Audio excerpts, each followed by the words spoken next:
दिल्ली में मूसलाधार बरसात हुई और सड़क किनारे बहुत सारे पेड़ गिर गए। एक पेड़ कालकाजी में गिरा, जिसकी चपेट में एक कार और एक बाइक वाला आ गया। बाइक पे एक पिता और बेटी बैठे थे। पिता की मौके पर मौत हो गई और बेटी की हालत बहुत गंभीर है। लेकिन सवाल है कि शहरों में ऐसे पेड़ गिर कैसे रहे हैं। इसके पीछे कुछ वजहें हैं। जो सबसे जरूरी वजह है वो मैं आपको लास्ट में बताऊंगी। दरअसल जब भी पेड़ हम लगाते हैं तो उसको अपनी सहूलियत के हिसाब से हम उसकी कटाई छटाई करते रहते हैं, या फिर वो पेड़ एक तरफा बढ़ता रहता है, जिससे उसका बैलेंस बिगड़ जाता है और तेज हवा चलने या मूसलाधार बरसात होने से वो गिर जाता है।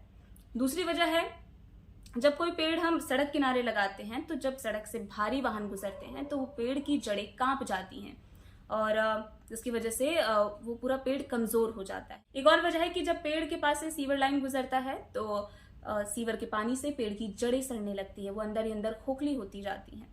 हम सड़कें बिछाने के लिए, हम पाइपलाइन बिछाने के लिए हम पेड़ की जड़ें काट देते हैं तो उनकी जो पकड़ है वो मिट्टी में बहुत कमजोर हो जाती है और उनका जो नीचे वाला एरिया है उसका बैलेंस बिगड़ जाता है। लेकिन जो सबसे जरूरी वजह है वो है फीडर रूट्स। नाम से ही साफ हो रहा है, फीड करने वाले रूट्स। दरअसल किसी भी पेड़ के सतह से लेके कुछ इंचेस नीचे तक ये पतली पतली और बहुत जरूरी जड़ें पाई जाती हैं।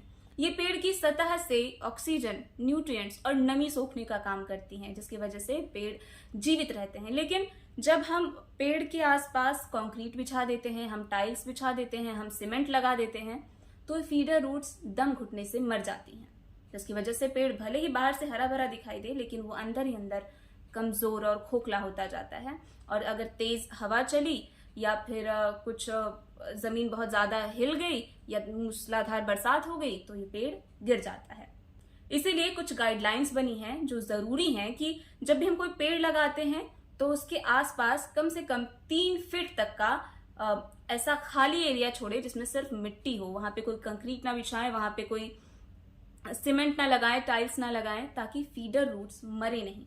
देखिए, शहरों में हर साल हजारों पेड़ लगाना ही काफी नहीं है, बल्कि उन पेड़ों को जिंदा रहने के लिए उनको सांस लेने देना भी जरूरी है।